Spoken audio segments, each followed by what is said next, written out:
একটা নাম যেটা শুনলেই বাংলা সিনেমার প্রতিটি পর্দা নীরব হয়ে যায়, একটা মুখ যার অভিব্যক্তিতে লুকিয়ে থাকে সাহিত্যের গভীরতা, একজন মানুষ যিনি ছিলেন শুধু অভিনেতা নন, ছিলেন কবি, নাট্যকার, চিত্রশিল্পী এবং চিন্তক। তার নাম সৌমিত্র চট্টোপাধ্যায়। আজ নক্ষত্রের জীবনে আমরা তুলে ধরব সেই কিংবদন্তির গল্প যিনি বাংলা সিনেমাকে এক অন্য মাত্রা দিয়েছিলেন। ভিডিওটি শেষ পর্যন্ত দেখবেন, কারণ এই গল্প শুধু একটা জীবনের নয়, একটা সময়ের কাব্য।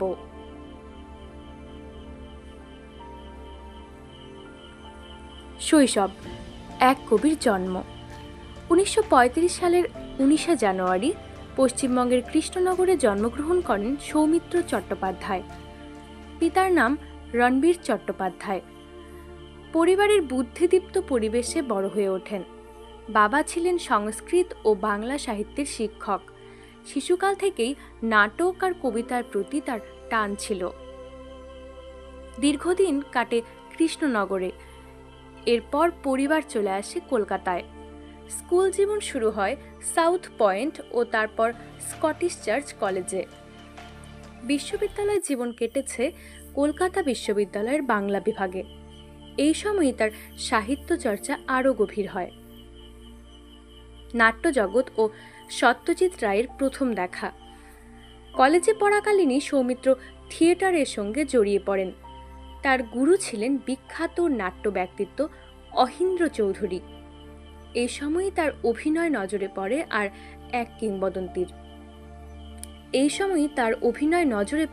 এক কিংবদন্তির সত্যজিৎ রায়ের। ঘটনাটা 1956 সালের। সৌমিত্র তখন অল ইন্ডিয়া রেডিওতে চাকরি করছেন। রে তখন খুঁজছেন অপুর সংসারের জন্য এক নতুন মুখ। বিভূতিভূষণের অপু চরিত্রে কাউকে খুঁজে পাচ্ছিলেন না তিনি। তখন সৌমিত্র ছবি আর অভিনয় দেখে রে বলেন, এই ছেলেটাই আমার অপু। অপুর সংসার, জীবনের মোড় ঘুরে যাওয়া মুহূর্ত। 1959 সালে মুক্তি পেল অপুর সংসার।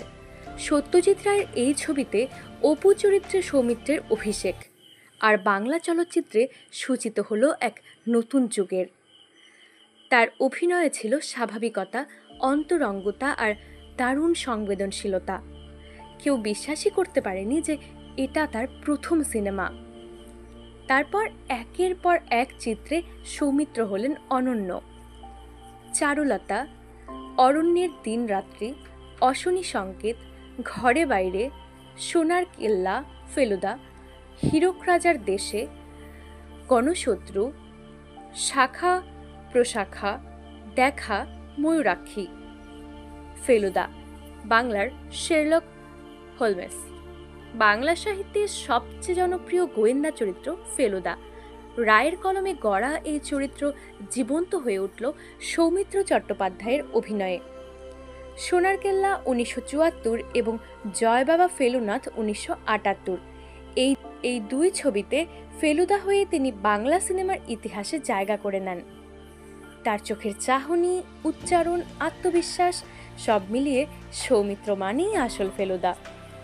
আজও কেউ ফেলুদার কথা বললে দর্শকের মনে প্রথমেই ভেসে ওঠে সেই শান্ত, তীক্ষ্ণ বুদ্ধিমত্তা ভরা মুখটি। কবিতা, চিত্রকলা, নাটক, বহুমাত্রিক প্রতিভা। অনেকে জানেন না, সৌমিত্র শুধু একজন অভিনেতা ছিলেন না, তার কবিতার বই প্রকাশিত হয়েছে বহু। তার নাট্যদলের নাম ছিল শব্দনাট্য। এছাড়াও তিনি একাধিক নাটক লিখেছেন, নির্দেশনা দিয়েছেন। তার লেখা কবিতা ছিল ব্যক্তিত্বের অন্তর্গত জার্নাল। প্রেম, সময়, মৃত্যু, বেঁচে থাকার লড়াই সবকিছুই তিনি লিখেছেন। 2020 সালের 15ই নভেম্বর করোনা আক্রান্ত অবস্থায় প্রয়াত হন এই মহারথী। বাংলা চলচ্চিত্র, নাট্যজগৎ, সাহিত্য সবকিছু যেন মুহূর্তে স্তব্ধ হয়ে গিয়েছিল। কিন্তু সৌমিত্র চট্টোপাধ্যায় মরে যাননি। তিনি থেকে গেছেন আমাদের মধ্যে। প্রতিবার যখন কেউ অপুকে দেখে, ফেলুদাকে ভালোবাসে বা একটা চিত্রনাট্যে হৃদয় খোঁজে। সৌমিত্র চট্টোপাধ্যায় আমাদের শিখিয়ে গেছেন, শুধু জনপ্রিয় হওয়াই নয়, মানুষ হয়ে ওঠাটাও শিল্প।